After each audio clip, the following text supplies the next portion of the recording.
Real estate అనగానే మగవాళ్ళు మాత్రమే చేసే వ్యవహారం అని అనుకుంటారు చాలా మంది. కానీ స్థిరాస్తి వ్యవహారాల్లో మేమేం తక్కువ కాదు అంటున్నారు మహిళలు.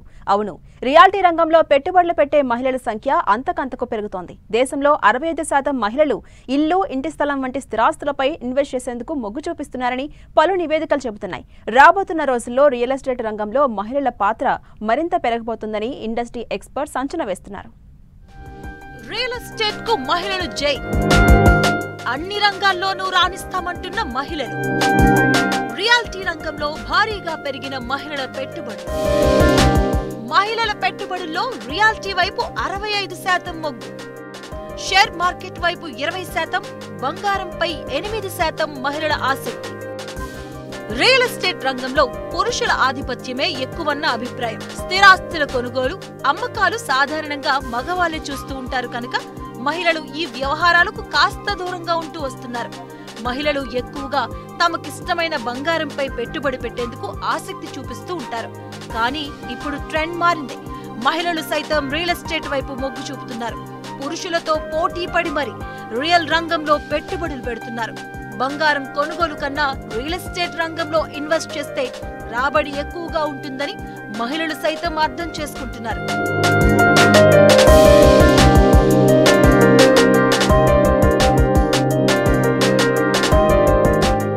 ప్రస్తుతం భారత్ లో మెజారిటీ మహిళలు రియల్ ఎస్టేట్ రంగానికి ప్రాధాన్యత ఇస్తున్నారని పలు జాతీయ, అంతర్జాతీయ సర్వేల్లో తేలింది. ఇప్పుడు చాలా మంది మహిళలు సొంతిల్లు కొనుగోలుకు మొగ్గు చూపుతున్నారని పలు నివేదికలు చెబుతున్నాయి.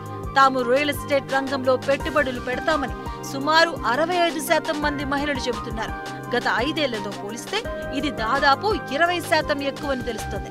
ఇంటిని కొనుగోలు చేయాలి అనుకునే మహిళల్లో 33% మంది 45 లక్షల నుంచి 90 లక్షల శ్రేణిలో ఉన్న వాటిపై ఆసక్తితో ఉండగా 27% మంది 90 లక్షల నుంచి ₹1.5 కోటి బడ్జెట్లో చూస్తున్నారు. మరో 20% మంది మహిళలు ₹1.5 కోటి పైగా బడ్జెట్ ఉన్న లగ్జరీ హోమ్స్ కు ప్రాధాన్యత ఇస్తున్నారని పలు రిపోర్ట్స్ వెల్లడించాయి.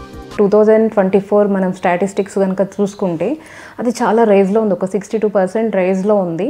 సో అలాగే యాజ్ ఎ హోమ్ బయర్గా, యాజ్ ఎ ఉమెన్ హోమ్ బయర్గా మనకి హోమ్ లోన్స్ కావచ్చు, యాజ్ వెల్ యాజ్ ప్రభుత్వం కల్పించే ఈ ఆవాస్ యోజన స్కీమ్స్ కావచ్చు, వాటన్నిటిలో కూడా మనకి బెనిఫిట్ అనేది చూడొచ్చు. ఇంకా లైక్ ఢిల్లీ కానీ, మహారాష్ట్ర కానీ అటువంటి రాష్ట్రాల్లో మనకి స్టాంప్ డ్యూటీ మీద కూడా సబ్సిడీ అనేది ఉంది. సో మన తెలంగాణలో కూడా అలాంటిది మన ఇస్తే ప్రోత్సాహకంగా ఉంటుంది, ఇంకా హోమ్ బయర్స్ని ఎంకరేజ్ చేసినట్టుగా ఉంటుంది.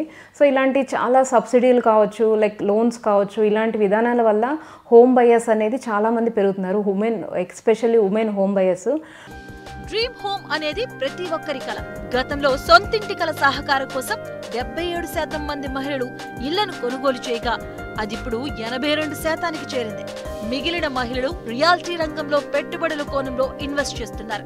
ఇక 20% మహిళలు స్టాక్ మార్కెట్ పై, 8% మహిళలు గోల్డ్ పై ఇన్వెస్ట్ చేస్తున్నారు. మరో 7% మంది మహిళలు బ్యాంకులో ఫిక్స్డ్ డిపాజిట్ల వైపు ఆసక్తి చూపుతున్నారు.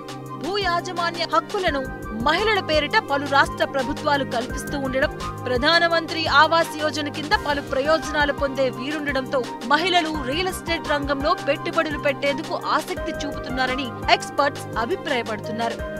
ఇప్పుడు రోజుల్లో చూస్తే ఆడవాళ్ళు ఎక్కువ సంపాదించడం, ఎడ్యుకేషన్ వల్ల సంపాదించడం వల్ల అలాగే ఆస్తి కూడా వనకూడాలనేది మన అందరి అభిమతం. 4-5 సంవత్సరాల నుంచి మహిళలు ఎక్కువగా ఆస్తులు కొనటం అనేది వచ్చిందండి. ఎందుకంటే ఒకటి, బ్యాంక్స్ ఇంట్రెస్ట్ రేటు తక్కువకి ఇస్తున్నాయి ఉమెన్ ఎంకరేజ్ చేయాలని ఆస్తుల్లో. అలాగే ఉమెన్, మెన్ ఇద్దరు సమభాగాల్లో సంపాదించడం అనేది వచ్చింది. పూర్వం దాకా మనకి ఎంతసేపు ఆస్తి అనగానే అబ్బాయి పేరును ఉండాలనేది ఉండేది. ఇప్పుడు అమ్మాయి పేరును ఉండాలి అనేది చాలా వచ్చింది. కట్నాలు ఇవన్నీ తగ్గిపోయినాయి కాబట్టి ఎవరికాళ్ళకి ఆస్తి ఏర్పాటు చేసుకోవాలనేది బాగా వచ్చిందండి. మహిళల పేరుపై స్థిరాస్తి కొంటే రిజిస్ట్రేషన్ సందర్భంగా కొన్ని రాష్ట్రాల్లో స్టాంప్ డ్యూటీ ఛార్జీలు తక్కువగా ఉండటాన్ని కూడా ఇండస్ట్రీ ఎక్స్పర్ట్స్ గుర్తు చేస్తున్నారు. అంతేకాకుండా బ్యాంకులు మహిళలకు తక్కువ రేట్లపై గృహ రుణాలు ఇస్తూ ఉండడంతో గత కొంతకాలం నుంచి రియాలిటీ రంగంలో వారి పెట్టుబడులు పెరుగుతున్నాయని ఎక్స్పర్ట్స్ చెబుతున్నారు.